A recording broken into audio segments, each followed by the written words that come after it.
A whopper of a mistake by Colorado's chief elections officer right before ballots go out, telling tens of thousands of ineligible voters to try and register to vote. So our voter registration process, our process across the state, has very many checks and balances. Why negative political ads work so well, and why so many of them target politicians who don't even live here. It is still Mount Evans, for now. A long prayer walk to the mountain pleads for a new name on the peak. And for families in a medical crisis, they are a very fast, very free way to get where they need to be. All that is next. The Colorado Secretary of State's office is cleaning up a mess of its own making just a week before ballots go out to voters. Democratic Secretary of State Jenna Griswold's office sent 30,000 non-citizens a personal invitation to register to vote.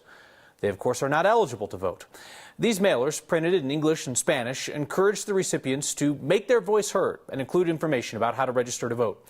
The mailers also did note voter eligibility requirements, like being a U.S. citizen, resident of Colorado. The Secretary of State's office says this came about because of a database error. The people who received the mailers should not be able to just go and register to vote if they tried, because they would not have the necessary type of driver's license to register to vote or need Social Security number. An advisor with the Denver clerk's office explained to us the multiple levels of checks for ineligible voters. We have all of those upstream pieces there that make sure that if you're not eligible to vote, you're not registered, you're not able to participate in the process by voting. And then as we move to the provisional ballot process, that is when we're going to be able to have those sort of last rung checks and balances. We're going to go ahead and double check your residency. We're going to double check your voter information to make sure that you are eligible. Provisional ballot being when you ask for a ballot, like in person, if you're not on the rolls. They'll let you vote it, but then they got to check it before they put it through. Secretary of State's office tells us they'll be sending out a second mailer to the 30,000 people who received the first one, reminding them that they do, in fact, need to be citizens to vote. Colorado's Senate race is getting a bit of national money dropped in, enough to prove that the big folks in Washington know that Colorado exists and has a Senate race this year, but it is nothing near the level of spending that we've seen in states that have very competitive Senate races. The new spending is coming in from Mitch McConnell's Senate Leadership Fund in support of Republican candidate Joe O'Dea. Last Friday, McConnell's group contributed $1.25 million to a super PAC that's supporting O'Dea. This is the first time that the National Republican Fund has spent on Colorado's Senate race. It really is a dribble compared to the fire hose of national money that's going into the tightest races. $27 million in Pennsylvania, $20 million in North Carolina, $13 million in Wisconsin, and again, we got $1.25 million. Like national Republicans, you got national Democrats backing Senator Michael Bennet, who acknowledged that Colorado exists and has a Senate race, but their spending does not also suggest that they think that the race will be that close. Last month, Democratic Majority Leader Chuck Schumer gave $500,000 to Senator Bennett's reelection campaign. He gave double that to Democrats in 9 other states where it's expected to be more competitive. Negative political ads. I just kind of assume that they work, because otherwise, why would you subject people to all that annoying, nasty stuff for months on end if it didn't work? With several Next viewers asking us about this strategy, politics guy Marshall Zellinger takes a look. Just like leaves changing colors, a sign of fall are the political ads with harsh voices and ominous sound effects. Colorado's high crime rate. That leads to our next questions. Stan wanted to know if these ads really have an effect. Gabriel wrote us and said he's never met anyone that has stated they are swayed by political ads. People don't like to admit that, first of all. If you want to prevent people from, or slow somebody's momentum and you're in a campaign, a negative ad can do that. David Flaherty from conservative polling firm Magellan Strategies once worked for the Republican National Committee testing negative ads. We did find that negative ads were helpful in changing voter opinion towards a candidate. Some of the ads you're seeing have a unique touch, like the ones on behalf of Republican Barbara Kirkmeyer, who is running for the 8th Congressional District against Democrat Yadira Caraveo. But the first photos shown are Democratic House Speaker Nancy Pelosi, Democratic New York Congresswoman Alexandria Ocasio-Cortez, and President Biden. They know that Nancy Pelosi's image rating is not very good, obviously, in the state, or AOC's, and I think there's ample research around that, perhaps, where AOC and her policies are perhaps too liberal for many middle voters in the 8th Congressional District. An ad paid for by Democratic Senator Michael Bennet started with an odd first line. Joe O'Dea is the perfect candidate, according to Mitch McConnell. This is not an ad promoting Republican Senate candidate Joe O'Dea, rather a negative ad meant to draw your attention to a connection with Republican Senate Minority Leader Mitch McConnell. It's clever in a way that it's not like a cold 2x4. Don't vote for them, right? We've seen all those dark ads before, and those can have some limited effect. But their research has clearly shown that Mitch McConnell's image rating in the state of Colorado among unaffiliated voters is likely to be very, very poor. Otherwise, they would not introduce that content within a 30-second ad. David Flaherty also points out it's an advanced move that you have to assume the voter you're reaching out to is familiar with, say, Mitch McConnell, and then also does not have a favorable opinion of him. Just like seeing an ad with Nancy Pelosi and assuming the person knows who she is and does not have a favorable opinion. Bottom line, Stan and Gabriel, who asked the questions, as you said at the start, if it didn't work, these places wouldn't be spending millions of dollars making it work. And they're hoping that just kind of like a fleeting message catches in somebody's mind some kind of association that they hold on to, in lieu of, say, watching an excellent public affairs program where a reporter every night explains the nuances of policy. Maybe I should start doing more stories that have a negative connotation. Maybe that'll stick with you. I point out like that, the perfect candidate one. If you only watch 5 seconds of that Michael Bennet ad and then turn the channel, all you heard was Joe O'Dea is the perfect candidate. If you didn't catch it, it was with Mitch McConnell and you're supposed to dislike him. Or perhaps that one was a little too cute unless you watched all of the ad. Yeah. My favorite is when they do the little disclaimer, I'm Joe Smith and I approve this message at the beginning of the ad. That one did it. You know it's going to be nasty because they don't want to put their name at the end of it because you're like, ooh, who'd that come from? Oh, that guy. Yeah, that's my trick. Anyway, Marshall, thank you. This month, we are going to try to push through some of the chatter and give you a chance to hear from the candidates themselves. We are broadcasting 6 debates this election season, starting Thursday with the only televised debate in Colorado's most closely contested House district. There, Democrat Yadira Caraveo and Republican Barbara Kirkmeyer running to represent the new 8th Congressional District. That's Adams up into Weld counties. They will debate here on Thursday night at 6:30, right after next. The candidates in all of Colorado's major races will be debating here this month, with the exception of Republican gubernatorial candidate Heidi Ganahl, who declined. May I make a recommendation would love to point you towards somebody else's reporting that I think is worth your time. Scott France, KUNC Radio, public radio up in northern Colorado, is giving us an inside look at a secret process that our state legislators use to make decisions on legislation outside public view. Franz explains the system, which was originally set up by Democrats, to have legislators privately weigh in on which bills they think should live and die before the public hearings begin. The Democrat who started the practice says that it reduces public drama.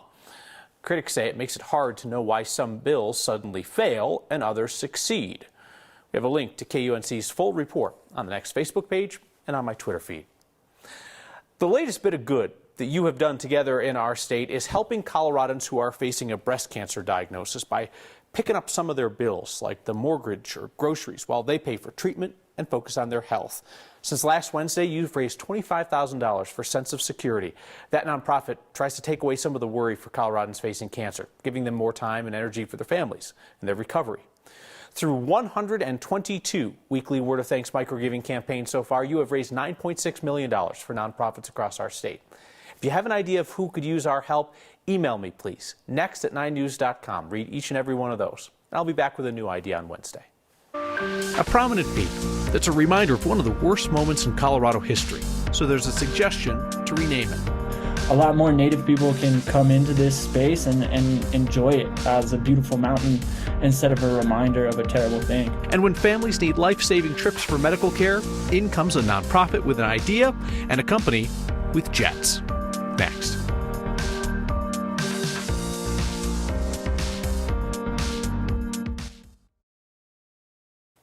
Mount Evans has been Mount Evans for as long as any of us have been looking up at it. Tomorrow, a state board updating the names of landmarks in our state will consider if Mount Evans deserves to have a different name.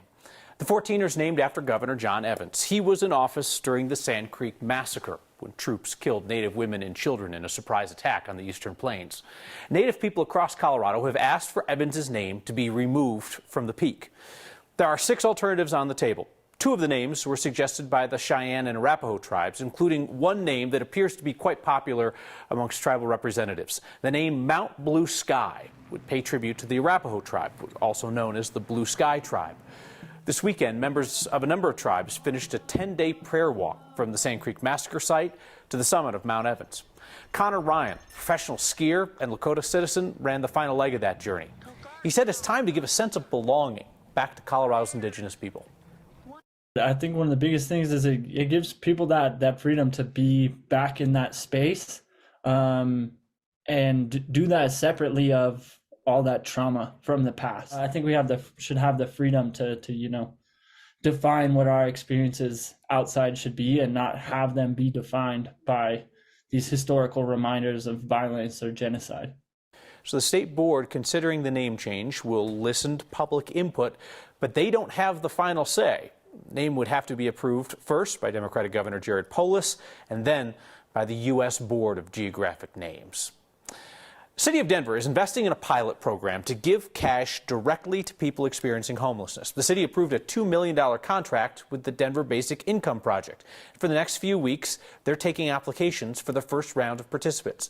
The program will provide direct cash assistance to 820 single people or families. And the payments are tiered, different amounts for different people, to experiment with what works best. Some will get as much as $1,000 a month, others $50 a month. There are a few stipulations. They must be in contact with community organizations that provide resources or counseling. The program also is not currently accepting people who have unaddressed substance abuse issues or mental health problems. Can we talk about the fall colors? Wow, they have been spectacular. This shot in and around the San Juans. Love kind of the snowy peaks out there too. Bryce capturing that great shot with kind of the hillside glowing in orange and yellow. Oh, the golden hues, stunning, and the weather cooperating quite a bit. If you have been heading up to the high country over the past weekend into this week, we're looking good. Some 60s around Kremling through Eagle, Gunnison, Saguache too. Mid-70s around the metro area, 82 in Ray this afternoon. A couple of high-level clouds kind of drifting in across the high country. Saw a few isolated showers again around the San Juans. Otherwise, we're going to be looking at yet again another warm day ahead of this cold front that pushes in tomorrow afternoon into the evening. It really won't bring us much in the way of rain, no snow, but it certainly will help to kick up the winds. So much so that we are looking at high fire danger across the far northeastern plains. Wind gusts upwards of 35 miles per hour, so that red flag warning will continue until late tomorrow evening. Again, high temperatures back to the mid to upper 70s for us, with 50s and 60s up in the mountains.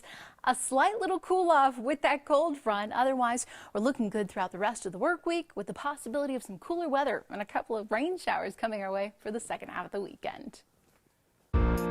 Trip to the hospital is no fun.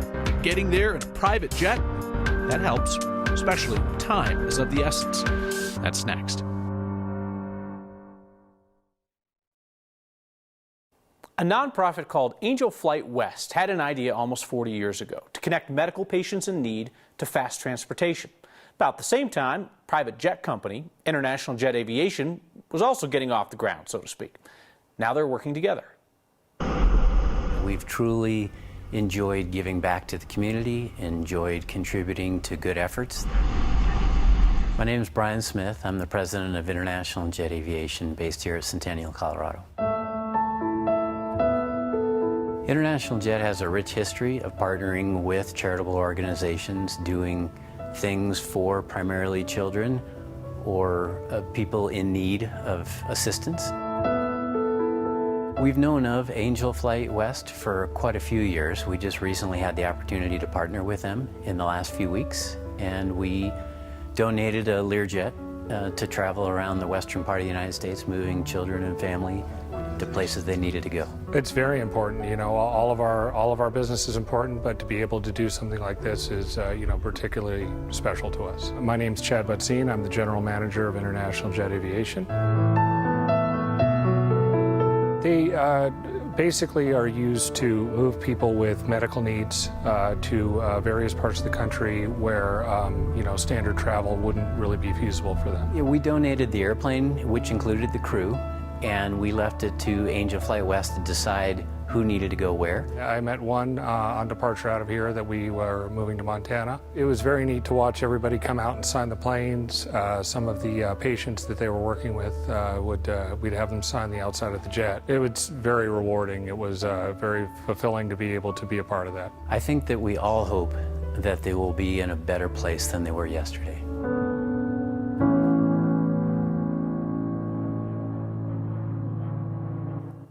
Angel Flight West says it has put together 3,673 flights this year. Since its founding in 1983, 95,538 of those missions. We'll be back with your feedback. You get the final word on next.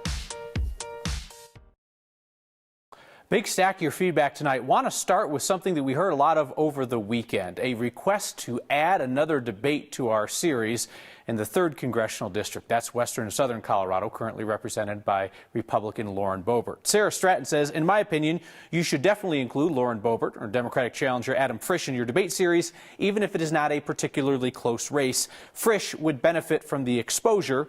Publicity would not benefit Ms. Boebert. So a couple of thoughts on that. We put together our debate series based on the statewide races and the most competitive races out there, knowing that we would not be able to do a debate in every single congressional race around the state.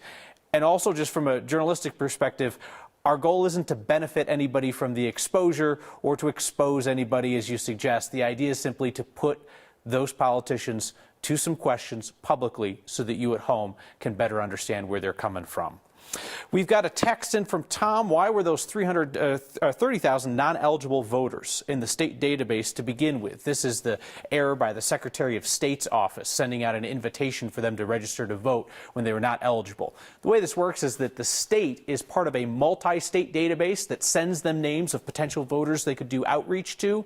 The issue in this case is some middle names were missing from that database, middle names that could have flagged them as folks that should not be in the pool of eligible voters. Bottom line is, hopefully the system would catch anybody if they did try to register to vote. See you next time.